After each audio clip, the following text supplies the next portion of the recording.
First of all, for all the participants of this convention, both international and from here in Nigeria, please give yourselves a round of applause.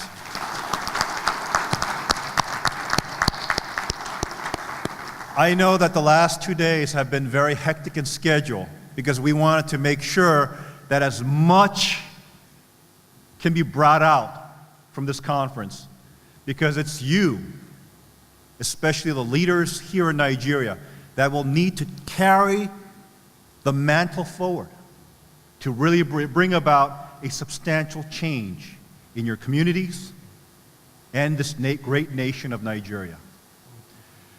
I know that you were challenged in many ways, but at the same time, I think many of you were enlightened by the hope and the possibility of this great moment in the history of your nation and this continent of Africa.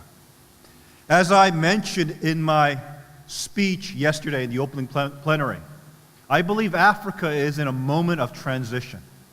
You have reached a high pinnacle, and yet there are greater heights before you if you are willing to take on the challenge. And I am so moved by the very fact in meeting and speaking to the various leaders in this nation that you are truly willing and ready to take that challenge. When I mentioned that this is an exciting moment in the history of this continent, is because this is really a break from the traditional relationship that this continent had with the developed world. I believe that the developed world has lost its patina of credibility over the last several years with the breakdown of the financial system, with the lack of leadership on a global stage, dealing with very real problems that are facing many, many millions of people around the world. In this vacuum, there's an opportunity for new leadership to rise, setting a new precedent. Now, being from somebody from a developed country, I call America my home today. I know of the potential of America, but at the same time, I know the challenges within America. When I come to a continent such as Africa, where all you have is your future ahead of you, and you can learn from the lessons of those nations that have charted the path of development before you.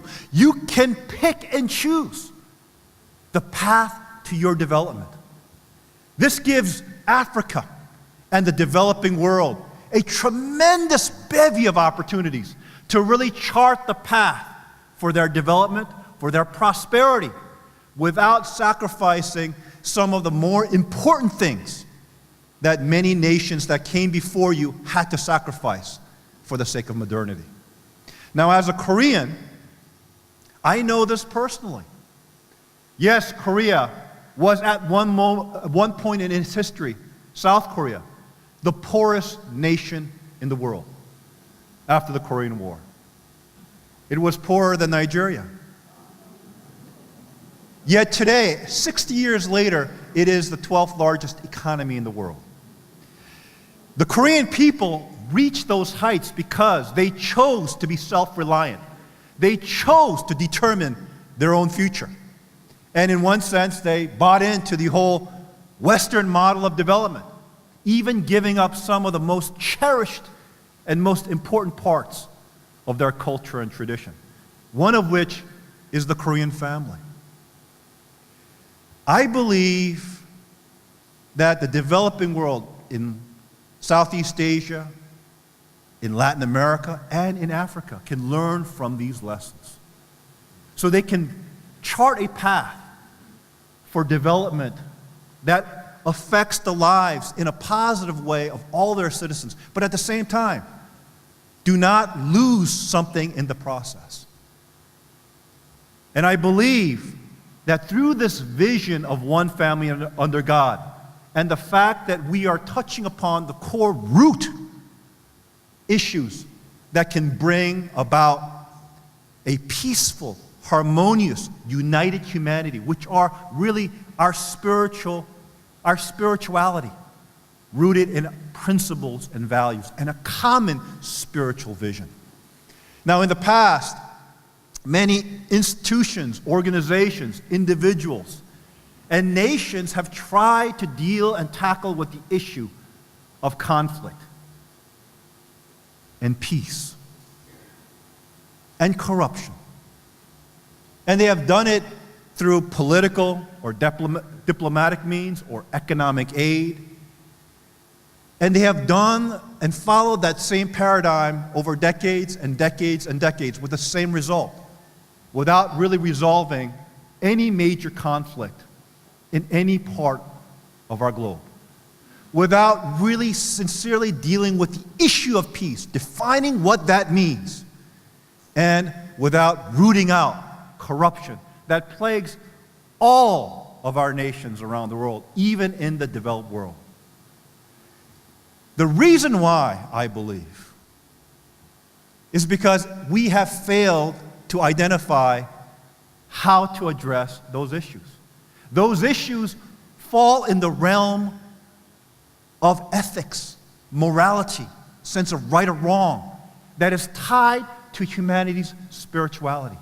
And yet, no one and no organization have tried to deal with this from that perspective. Yes, in the past there were many interfaith initiatives, but remember that the interfaith initiatives of the past have been a vehicle to promote one's faith tradition and gain acceptance by other faith traditions. The interfaith approach of GPF, which is different from the interfaith approaches of the past, is that instead of using interfaith as a vehicle to just receive acceptance by other faith traditions, we have taken the approach that there is a common vision that motivates and animates all of humanity. And that vision is one family under God. But more importantly, there is a common thread that exists in all the faith traditions that articulates and identifies universal principles and values as the guiding compass of our daily lives. In other words, faith traditions and people of faith have more in common than they do differences. I would say that 80% of what we believe in, what we aspire to, what we have in terms of a common ethic are identical. Maybe 10 to 20% in terms of our theology, our doctrine might differ. Yet, it has been always that 10 to 20% that has been the reason why people of faith have never come together. Well, GPF is offering a new platform that we should come together on common ground to deal with the common issue of our common humanity, and that is to build one family under God. Thank you very much. The amazing thing is, I remember when we embarked on this journey several years ago, and I started taking this message all around the world. There were those cynics that would say, oh, one family under God sounds too much like a Christian message. Will it work in the Muslim world? Well, one family under God sounds too much like an Abrahamic faith message. Will it work in the Buddhist and Hindu world? I think GPF over the years have developed a track record as we went to every single continent around the world, meeting, engaging with people of faith of all different faith traditions. If you look at this panel today, we have a Methodist, we have a Muslim, we have a Jain, we have Christians, we have Hindus, we have white, black, American, African, Korean.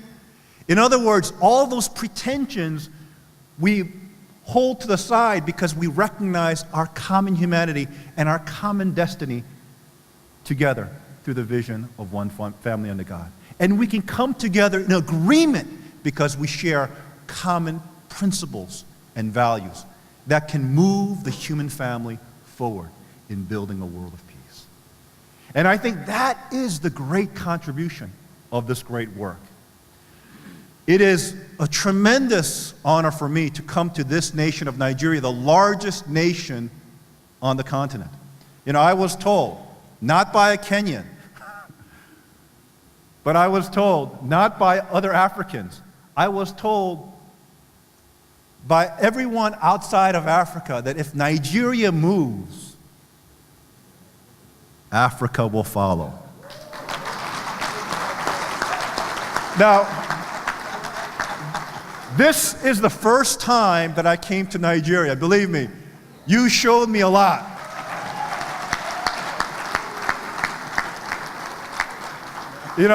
Many times I tell my staff, I come to these nations and I never have the chance to go around and actually see the nation itself. Usually I'm stuck in this conference, I'm stuck in meetings, but actually I value those meetings the most as I met with the leaders of this nation.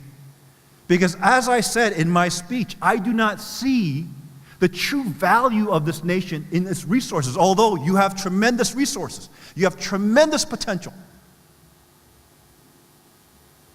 I see the value of this nation in its people and the potential leaders that I could inspire. Hopefully put a spark in them, allow them to dream big for this nation and for this great continent of Africa. It is in those meetings that I saw. I told Bishop Sunday, I'm amazed at Africans. You guys joke so much. Everything is a joke. But you have a tremendous sense of humor that's contagious. For someone who comes from outside of this continent, because we see in CNN and Fox News and the media all the time of all the problems that are happening here. We see the pictures of starving children, of conflict zones where tremendous horrors have been conducted by one race or tribe to another, or one religion to another, and of course we're moved by that, and so we're concerned about this continent. But as I come to Nigeria, and I know that this nation, you're facing challenges even today. When I come to this nation, you think that the people might be depressed or not full of spirit, yet the absolute opposite is the case.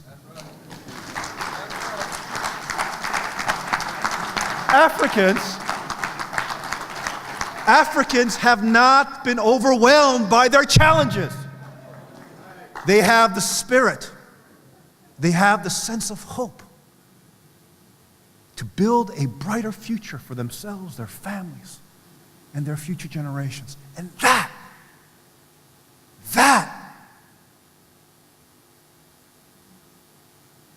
is more precious than all the oil, gold, or diamonds that are under this continent.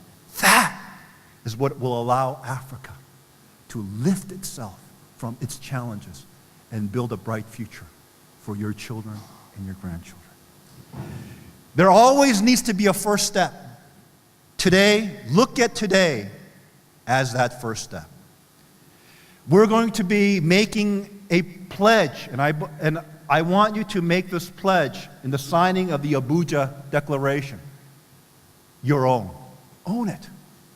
Make this your own. Make this your mission in life, to make sure that there is a positive future for this nation of Africa, for this nation of Nigeria and this continent of Africa. Become the leaders of transformation and change. And believe me, God's abundant blessings shall shine, and a new tomorrow shall begin. Thank you very much.